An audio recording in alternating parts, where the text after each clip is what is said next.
Hi, this is Phil, and I'm here to tell you all about the Capes and Lunatics Patreon. Get early access to all of our interviews, including the monthly Chichester chats with writer and comic book legend D.G. Chichester, new episodes of classic Capes and Lunatics shows, including The Quantum Zone, This, That, or the Third, and many, many more specials, all completely uncensored. Access starts for $3 a month, full video when you pledge $5 a month. Check out the link in our show notes or go to patreon.com/CapesandLunatics. Hope to see you there.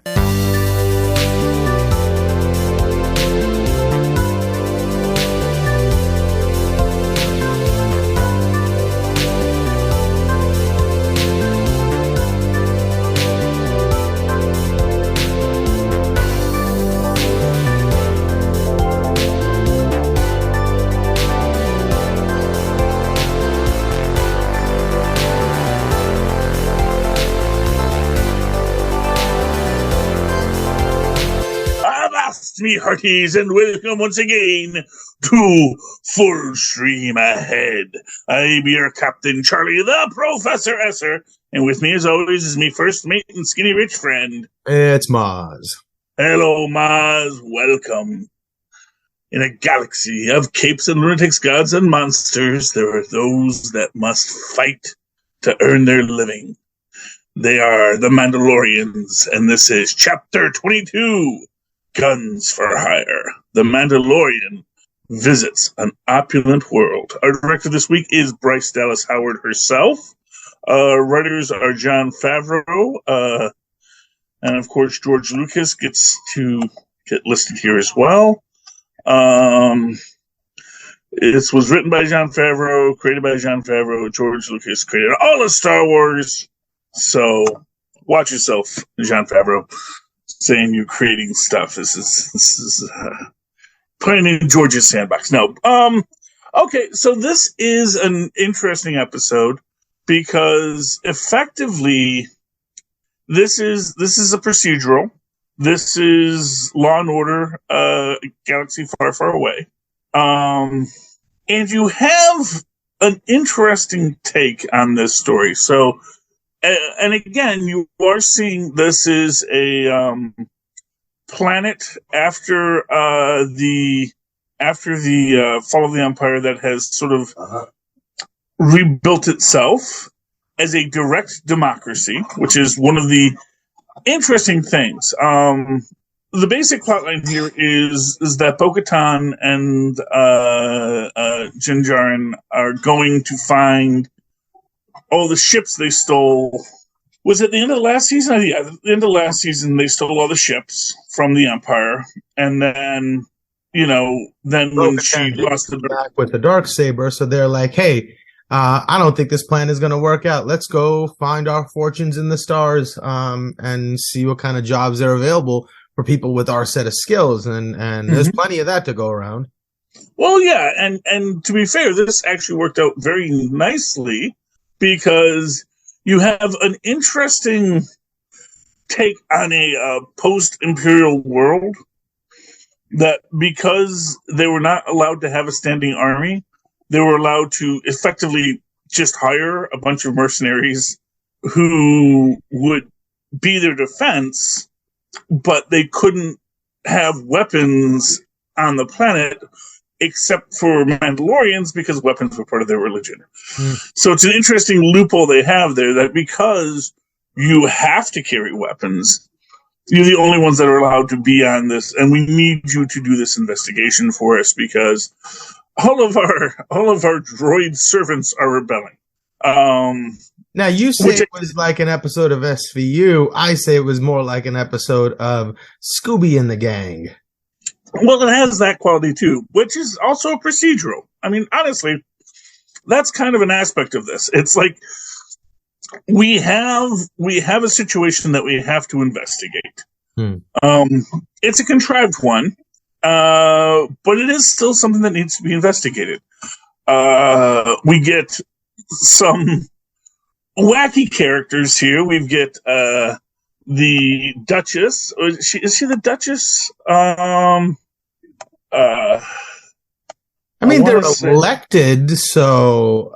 Well, no, but they are both royals and elected. Which, the Duchess. The Duchess is Lizzo. Jack Black is Captain Bombardier, and of course the great Christopher Lloyd shows up as Commissioner Hellgate, because it's Star Wars. The main character's name is Skywalker.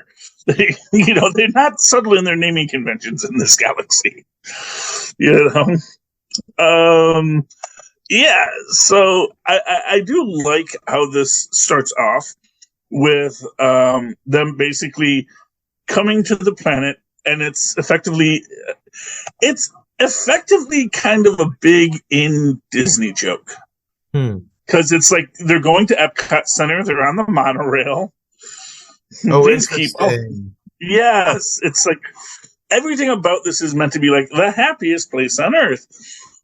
But within the happiest place on Earth, there are a bunch of people that are holding it up. In this case, the droids, who, and this I think is the most interesting take on droids I've ever seen. And this is actually one of the things that I appreciated about it.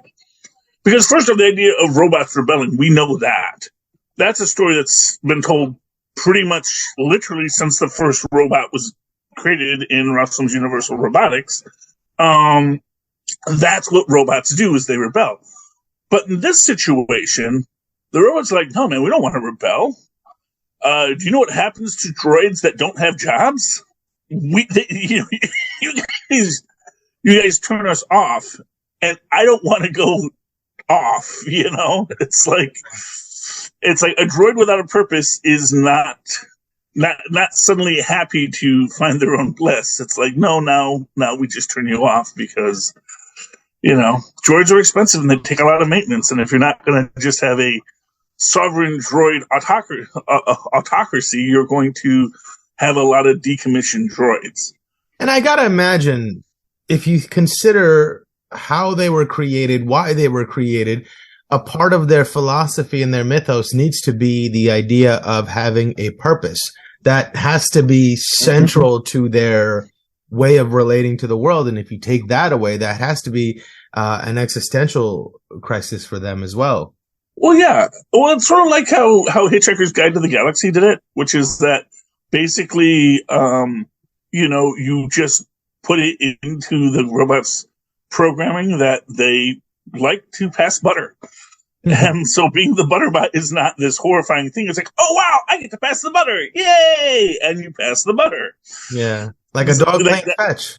Exactly. Because that's just how they build them. And so if you're, now granted, these are technically decommissioned Imperial droids. We got our little battle bots there, good old Rogers. But at the same time, I'm sure the Rogers are actually kind of happy not to get shot too. It's like, hey, you want me to carry boxes? You know what I did in my last job? This sounds good. I will carry those boxes. I will carry the heck out of those boxes. I just need to be utilitarian. I just need to feel useful. I just need to have a purpose. Replace my DLL file with my purpose instructions, and I'm good to go. Exactly. But as we see, there's a problem. Because all of these droids keep on, well, not all of them, just a few of them, having these nervous breakdowns. And of course, we know Jin still does not like droids or trust droids, but he's gotten to that spot where he tolerates droids. It's like he understands droids have purposes. He understands a lot of people like them. He does not trust a droid, even good old R5-D4, which, let's face it, last episode gave away their location. It's like, see, this is why I don't trust droids. Really, dude. This is why I don't trust you guys. Yeah. You're like a cell phone, just telling everybody my location. And it is kind of literally that. It's literally. Yeah, no, I just pinged your cell phone, man. You got a droid here, so I knew what to look for. Now, why he knew to look for that droid, we don't know, but I guess maybe he was keeping in touch with what's her name on the other planets. Yeah, I sold the red one to Din Djarin, so but here they are.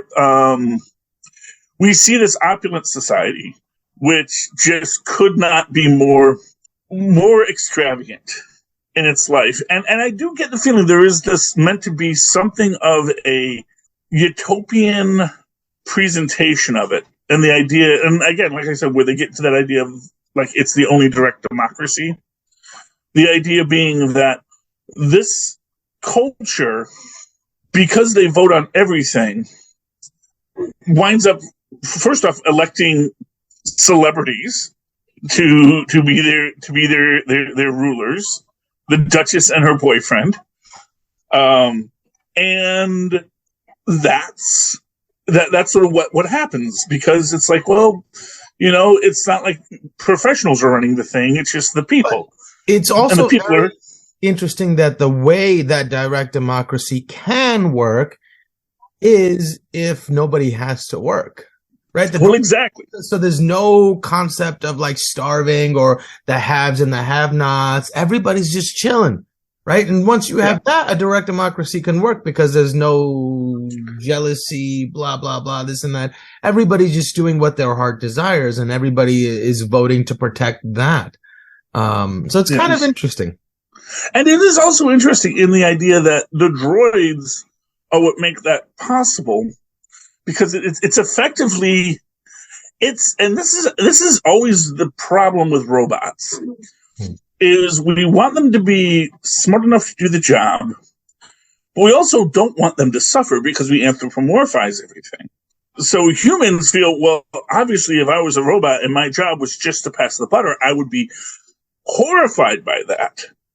Just like Butterbot is in Rick and Morty, it's like, that's his purpose. His purpose is to pass butter. That kills him. But the immediate question you should ask is, why should that? Why would you make a robot that didn't like his job? Right. Why would you make a robot that felt pain? It's one of the great lines from The Simpsons when they go around destroying all the technology, and this robot is, as he's on fire, runs. He says, "Why, oh why was I programmed to feel pain?" It's like, you have a choice in these matters, and that's something they answer here, which is the idea that as much as everyone loved the droid rights person in Solo, Star Wars story, the one who eventually became the control center for the Millennium Falcon. The fact of the matter is most droids probably are constructed with the idea that this is their job, this is their purpose, and this is what they do. So that's interesting. They do find out that basically at the resistor, because it's a droid bar, because droids have their own bars, because it's a segregated society, but also droids don't drink. It's not like droids are out there like having lavish meals, because why would you build a droid to eat? You don't have a hedonism bot in Star Wars. You just have regular working bots, and they take this basically oil bath, lubricant that they drink, but that within that are little nanobot droids who also, I guess, who feel their purpose is to be processed through other droids and do all the little repairs. But they do find out that these have been hacked, and we find out that the first old man we met, Hellgate, was part of the droid. I forget what group they called it. The droid. Basically, the people that were in charge of building all the droids for the Empire. And he felt that this decadent society was bad for people. And what he wanted people to do was get back to your classic, it's actually your classic kind of a Nazi. Yeah, kind of like that. Like we're too soft. And it's funny because there's always a bit of truth to it. This is a society that is very soft. This is a society that is allowing itself to be over-reliant on these things. But perhaps this is not the best way to deal with it. Because even as we said, like we said, R5D4 ratted out Din Djarin to the cops where he was staying. So clearly there's a cost to having these droid protectors, but at the same time, people really would rather just, bang on the drum all day, Yeah. That is just the truth of it. And I as a person who actually sometimes enjoys my job, likewise would much rather just bang on the drum all day. And especially if I could get a droid to clean my house, honestly, that would be a pretty sweet deal. And that's sort of where we come into all of these messes, is at what level do you tolerate the shiftlessness that is intrinsic to humanity? How do you feel that harms society? And that's the idea, is like there's this idea that society and the galaxy and the empire needs to be building. But there's an immediate question in that. It's like, why? Why do we need to be building? Why do we need to be expanding? What if we can all just live here, eat well, create art, or have an AI create art for us? What the heck, and play games, So long as the Britain circuses keep coming, why do we need to expand the empire? And maybe that's the real question here. Is like, why does this old man, just because he wants it to be how it used to was, why does this old man insist that we have to have this structure where everyone has to do for themselves, when we have a droid population that is more than happy to do it for us because they get to continue to exist? The moral implications of that are certainly questionable, but it's also one of those situations where what is moral to a droid? Does a droid want to be free? And if a droid wants to be free, are we forcing them to do this work, or are they happy to do this work? And I think that's like usually the easiest way to do it, which is like, okay, you want to go be a free droid, go be a free droid, if you don't want the job, go ahead. Now, of course, within that, then you have the fact that droid maintenance is something all droids are going to have to deal with. Droids are going to have to maintain themselves, just like humans maintain themselves. So eventually it becomes that trade-off of what is a droid willing to do to be maintained. And it eventually just becomes, as they say about capitalism, slavery with just more steps, which is not wrong, but also we're all in it, we're all in the milieu. And notably, not just anyone gets to come to Platts. So it's a pleasure planet for those who are there. And outside of here, we're not having a lot of immigration coming in. And notably, the Mandalorians don't even live in the domed cities. They're outside. So, it's interesting. But I like that they offer Bo-Katan the idea that they will recognize Mandalore as part of the Empire, and they will petition or part of the Republic, and petition the Republic to officially recognize Mandalore as a partner. Yeah.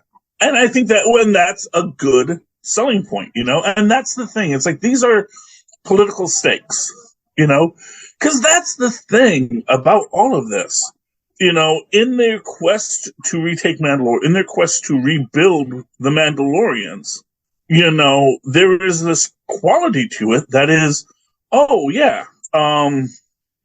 are going to need recognition by the New Republic.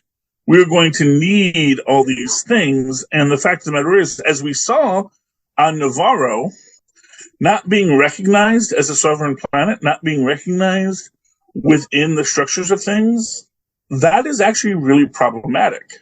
Unless you're Mandalorian. So, I don't know how important it really is.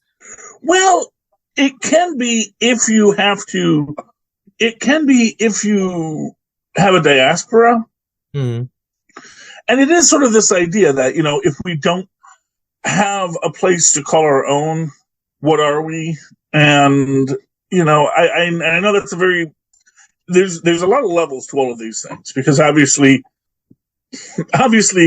there are creatures living on Mandalore right now that they're going to have to deal with, the indigenous Mandalorian population, when they go back. But that's also just the first of their problems. They do get their army together, because after the big reveal that it was Commissioner Hellgate all along, and he would have gotten away with it too if it wasn't for these meddling Mandalorians.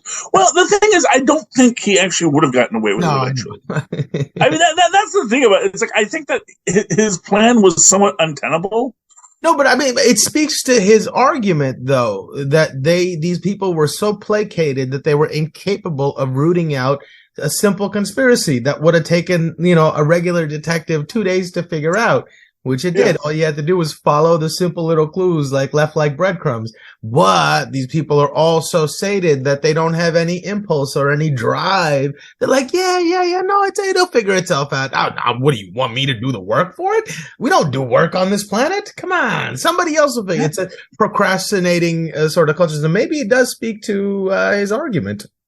I mean, yeah, I'm not saying he doesn't have an argument. Right. I'm saying that, his argument is cited and not well thought out. It's at the beginning stages, and all the fervor that comes from a new discovery without the benefit of the temperance of all the consequences it can have. That argument is in the honeymoon phase.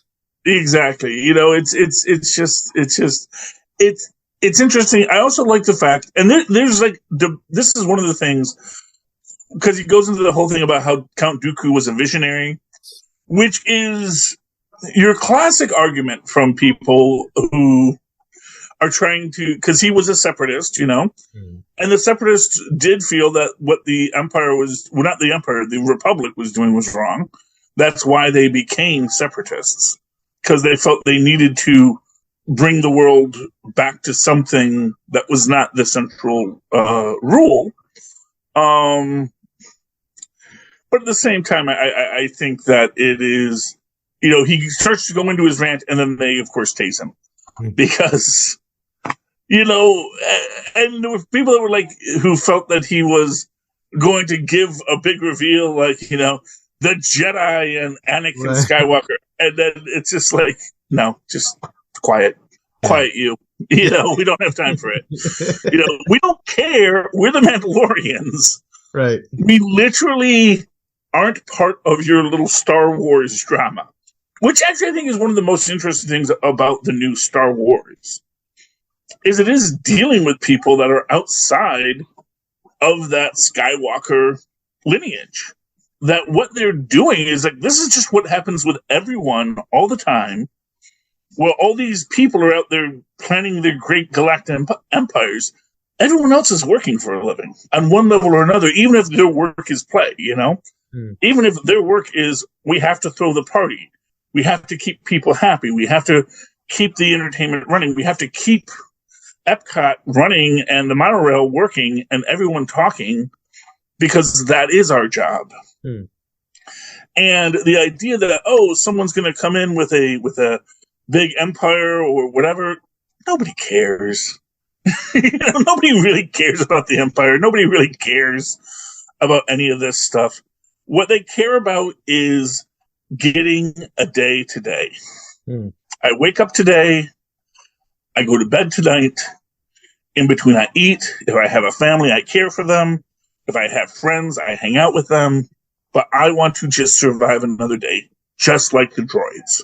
We all just want to survive another day. And now we get to the big, as luck would have it, moment, because when we get the Mandalorian Armada back. I thought the fight between her and who's the Axwolf was great. It wasn't terribly fantastic. It was just like a physical fight, and she just bested him.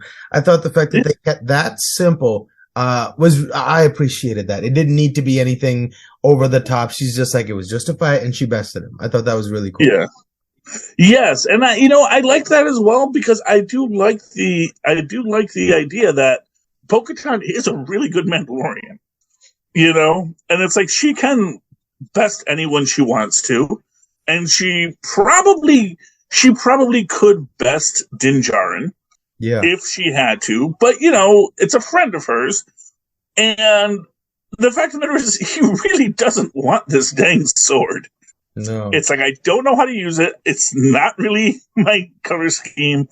And so you could never trust that he didn't just play, Yeah. It's like, oh, I relent. Here, have a sword. It's like... Yeah. And then you get into Axe Wolf's whole thing about how, listen, I was willing to follow you when you said you could get the Darksaber. But now the Darksaber is handled by this religious zealot.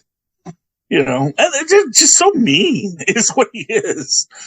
And, and he doesn't have a single ounce of Mandalorian blood, which is, to me, it's like, ooh, dude, the idea that you were born on Mandalore makes you Mandalorian. It's great, but the actual history of Mandalore is foundlings. It seems antithetical to their whole thing of like, you bring foundlings in and you train them, and it's the creed that binds us, not the blood. Yeah, well, that's the thing is that other Mandalorians don't follow the creed, don't follow the way, they follow. Yeah, you think your blood makes you Mandalorian, you took your helmet off. You have no respect. Yeah, well, as you need. There's an equally valid argument if you wanted to stand on ceremony on your side. The other side of the argument equally holds the same amount of weight, I think. Exactly. Yeah, but that is where it gets interesting. So, I very much appreciate that. I very much appreciate the fight. I very much appreciate that Bo-Katan shows that, yes, she is a BA and can lick anyone in the place. And the fact of the matter is that much like, and this is a great meme that is out there about how the blade has no power, but the story does. And so Din just says, listen, here's the story, I got beat. She saved my life. Ergo, by the transitive properties of the saber, she won it. It's not my saber anymore; it's her saber. Yeah, I was beaten for it. Yeah, it was no longer in my, and she beat the guy who took it from me. Exactly, with the dang saber, just picks it up and goes zip zap zoom. Yeah. And there's an interesting aspect of this as well. Because some people were upset that, he just says it's hers, now it's hers. Why couldn't you do that before? It's like, because the story hadn't happened yet, and she didn't have the right yet. Or the and audience. Now she does. Yeah. Well, this is interesting, because this actually goes back to one of the cartoon interpretations of this when she first got the Darksaber. Is that in that one, when she handed the saber and she holds it aloft to say, I will lead Mandalore, it's this very big thing of her waving the sword that she did not earn at that time. This time, when she unfurls it, she holds it down to show that she has learned humility and to show that now she is truly ready to lead Mandalore and the Mandalorian people. So that is the interesting aspect of this that I find really good about the story. I think it's going to, and I know it's going to do well. I actually really like this season of The Mandalorian. But I'm used to the things I like not being what other people like. So that's not that shocking, I guess. I think most of the issues that people have with this series are, I guess, first of all, we've been spoiled by the likes of Andor with really skillful, clever, sophisticated writing. And being that Favreau wrote most of these, we expected a little bit more. The story and where it's going, we're happy it's getting there, but the way it takes us there, the journey to the way to these little checkpoints, are a little disappointing. Like, everything gets figured out in lickety split. There's really sort of like, there's a lot of Deus Ex Machina kind of things just moving the story forward. It's not done as sophisticated as in previous seasons or in other series. So that's the argument that the people have, and I think that's valid. I'm still enjoying the season. Yeah. But I think it is a little convenient in the turns that it takes plot wise. And I'm not going to disagree with you per se. I just think that you have to expect some stories all stories need to have some kind of a coordination to them. And sometimes, these little simple stories, they're taking away from this larger narrative. But, when I think of something like Andor, which was such a great series, but it was also a series that is very self-contained and really kind of set on these very small, cloistered spaces.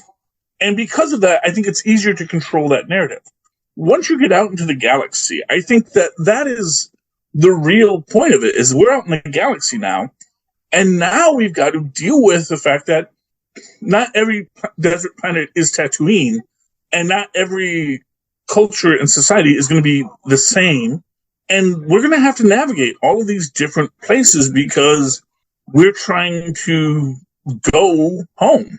Right. No, but do you think that reason is a justification for simplifying the storytelling?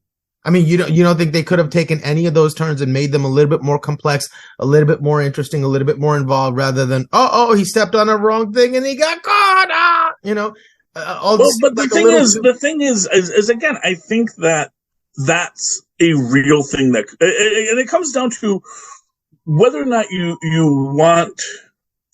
This is to me the big difference for me. For me, these stories are effectively the things that happen in life that we can't control. Certainly understandable, but if you have like 17 of them in a row, it's a pattern, not a thing that happens, then it's except that speaking to the people doing it and their intentions, or maybe their laziness, or I don't know. Well, but I guess it comes down to the idea that real life is a bunch of things that happen. Right, I understand that, but not in a row. Like you have some variety. If you're just life happens, if that's the argument you're using, but life happens in the other side too. It'd be nice to get some complicated stuff and then some simple stuff on that. Now it makes sense as a balance. But if everything is simple over and over and over again, it's just like, okay, yeah, I see what you're doing. Okay, and like I said, I am gonna go back to this on this, because I do think this is a difference between you and I, and how the way that you behave when you have a kid in your presence as a parent is different than the way that you are when you're a little bit when you're free, And like I said, I don't think Din would have gotten caught in that trap if he didn't have Grogu with him. I think that so much of that was just he's too afraid to let Grogu be. He's afraid to let Grogu grow up, which is a classic parent problem, And I think is this one where we get IG-12, or is it? No, that's next episode. Next episode. Yeah, this is the one where Grogu is just chilling out with Lizzo and Jack Black, helping her win her little ball toss game. Yes, Hey man, if you got the Force, you might as well use it. Ain't no Jedi code here, man. After all, Yeah, exactly. But I do think that's maybe one of the points of this, is that, all of these things are these people working through what's going on in their lives. And the problem is, I think that for at least a lot of people, it is just the idea that there is an expectation of the story being this epic tale, when at the end, it's trying to pivot what it is, and it's pivoting itself away from being this little Western of lone wolf and cub. I don't think that's the people's concern. The concern is not the bigness or the acuteness of where we're looking. It's how well you tell the story. Like this type of storytelling we're used to with shows like what was the bounty hunter? I can't think of his name right now. the Fall Guy. No. The other Star Wars show with the Mandalorian. Book of Boba Fett. Boba Fett. We're used to this sort of storytelling from Boba Fett. And then you have shows like Obi-Wan and this, which were a bit more sophisticated, a bit more care was taken with the details. And this season, it seemed to mirror more the kind of storytelling we got with the other shows. So it's like, there is a sliding down, quality wise in the way these stories are put together. That is notable. And I think that part of that comes down to just the way that the story evolves. And that's the thing. It's like when you talk about Andor was season 1. You talk about Obi-Wan was season 1. You talk about The Mandalorian, that was Mandalorian season 1. In all those stories, they're telling a single narrative of a single person in a single moment. It's great, but if you want to have more story, you now have to go outside of that comfort area and see where we go next. And if we go next, you have to go outside of what is the simple comfort zone of the world. And you have to say, well, what else could happen? What else is going on in this galaxy? Because it really is, at the end of the day, about the galaxy as a whole. But that shouldn't preclude you from taking a bit more care in how you tell the story. Yeah, and I guess it's just you know what it is? It comes down to me, what it comes down to is the idea that I recognize the difficulty of the story they're trying to tell. I appreciate the stories they have told. And when I look at it, I'm looking at it from the perspective, well, you know, I don't know that I could have told this story better.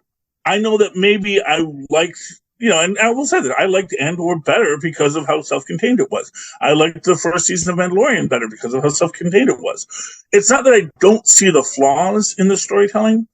It's that I am willing to overlook the flaws in the storytelling. I'm just saying, because I understand that they're telling a different story now, and in that bigger story is going to follow these different tracks. I understand people's criticisms. I don't think that the criticism is unfair. No, I don't think well, that goes into the actual question of how they're criticizing. Because I think that it's fair to have criticism, but you should always recognize if there is more to it than just the criticism, you know? And that's the thing to me. It's like, I don't mind people saying, you know, season 1 was better. Very few shows that basically show there's two kinds of shows. One is season 1 is better. One is season 4 is better, you know? And that's really the only two kinds of shows there are.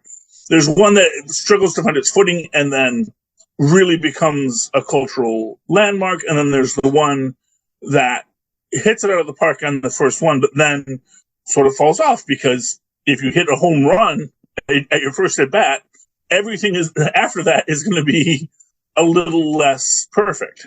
Right. So like, saying that wasn't a home run, you know, It wasn't. No, well, that's fine. Very few, you know, like the best batting average in the world is like, you know, right now it's probably at best 400. That's all people are saying, that you know it wasn't as good as what the first, which is fair. Yeah, that's fair. Enjoy it, and it's not an indictment of it saying, "Oh, it's a bad show," but it's, you know, just simply saying the truth of what you see shouldn't be something taken as disrespectful to the show. It's simply an observation. Possibly. Yeah, but I think that a lot of people, when they're criticizing, are being disrespectful to the show. And I get that. Like, see, and to me, that's where it crosses the line. Yeah. Because it's like, look, man, first of all, I did not know that was Lizzo because I have no idea who Lizzo is. I mean, I know who she is, but quite frankly, if she's not in spandex or playing a flute, I don't know her. Right. You know, I knew Jack Black, but none of that pulls me out of it because they're playing insane characters to start with. You know, just like Christopher Lloyd. You know Christopher Lloyd, even when Christopher Lloyd's a Klingon, like when they first, if you ever saw that, there actually was a thing where in some cuts they had to dub over his voice because Christopher Lloyd showed up and everyone says, Reverend Jim! You know, this is just something that Christopher Lloyd has been dealing with since he was Reverend Jim Ignikowski on Taxi and he first became a star, you know, like, there's no way to put Christopher Lloyd in anything and not have him appear as Christopher Lloyd. Right. And everything he's done over the hundreds of years that he's been an actor. So, it's like you could have Christopher Lloyd in your film or you could not have Christopher Lloyd in your film. But if you're going to have Christopher Lloyd in your film, maybe throw in a Jack Black and a Lizzo so he doesn't stand out. Everyone's just a weirdo on this planet. Yeah, you need a Jack Black and a Lizzo on the other side just to balance the star power of Christopher. Yeah, exactly. Like I said, I enjoyed this episode because I liked the lightheartedness of it. Yeah. I liked that it's a procedural and that, and I like that it does build the story. And not for nothing, there were many people a few episodes ago saying, wait, shouldn't she get the Darksaber since she saved Din Djarin's life twice in that last episode? And it's like, yeah, I know. And that's the thing. It's like, and that's actually what's important about it. It's not like she said, hey, I saved your life twice. Give me the dang Darksaber. It takes him to say, lady, you saved my life twice. If these idiots are going to be mad that you don't have the Darksaber, you earned this Darksaber, lady. Please take it. Yeah, and that proclamation would have meant nothing without the audience, right? It would have had no weight if he gave her the Darksaber there and she had to be like, no, here's how he needed the audience. The moment needed to be right for the anointing. Exactly. And she got anointed. And that, to me, that's the real thing. And that's also, I think, one of the other problems with this is that it's not Din Djarin's story anymore. It's called The Mandalorian, but they're all Mandalorians. And this is really Bo-Katan's story now. And it's about how Bo-Katan is the Mandalorian. Right, and it's sort of like the philosophy or the mythos behind them. Every place had a Mandalorian, and they thought it was the only one, right? So, like, everybody had their own version of their Mandalorian was this Mandalorian. Everybody they think it's just one, but it's many, and it sort of mirrors that whole, makes us feel the same thing that people on all these different planets probably felt. Oh, exactly. He's not our Mandalorian? Oh, Yeah. Well, that's why, Grief Karva still calls him Mando, which is kind of like calling somebody Blackie if they're African American. It's like, yeah, that's really not appropriate, my friend. Just so you know. But, he also doesn't want to get into a fight with Grief Karva because, he means well. And he's a good guy. He's a good guy. He just, he just did that. And quite frankly, it's like at a certain point, he's tolerating it. But it is also super insulting. But what I do like about it is that he only calls his Mandalorian Mando. It's not like they're all Mandos. Right. And, right. That's how we feel right now. Mando. But no, it does not really. It doesn't have to be. Exactly. And honestly, I still say that the final, if we get a fourth season of this, it's going to be Grogu as the Mandalorian. And he's going to get he's coming, man. He's going to take his oath. He's going to put on his helm. He's going to be ready for it. They finally got him, next episode, We'll talk about that next time. Any final thoughts on tonight's episode, Mozz? No, I'm excited to see a Bo-Katan series at this point, really. Yeah, and honestly, I'm really excited for all the stuff that they've recently dropped. They've got what is it? There's trying to remember. All we have, of course, the new Ahsoka. It's not Ashoka, it's Ahsoka. Mm-hmm. Tristan has corrected me on this many times. The H is there's before the S. Yes, the H is before the S. It's Ahsoka, not Ashoka. Yeah, Ahsoka. Yes, well, I have, I guess, speech dyslexia. Although it does sound really cool as Ashoka. It does sound good too, but that's not her name, right? So you shouldn't call it by not her name. And I'm excited for that. There's the whole thing. I guess there's going to be more stories with Rey. I guess because there's this image of pregnant Rey in the future. So. The Palpatine line continues. Yay! But possibly, because there was this idea that the idea that's out there is that she actually is has Solo's that it's Kylo Ren's baby. And that is the Skywalker. That's why she's a Skywalker now, so that the Palpatine and Skywalker lines have finally merged. I don't know, but there's lots of theories out there. But I'm excited for all of this. I really like what Star Wars has been doing in building itself out, so I'm excited for it. Yeah. You know? Anyway, if you're excited for it, or if you're mad about it, you know, and that's fine to be mad. And it's fine to actually have criticisms of all these shows. I am always the nicest guy as a critic because I only go to things I like, you know? I'm going to go see the Mario movie next week, and I think I'm going to love it. You know why?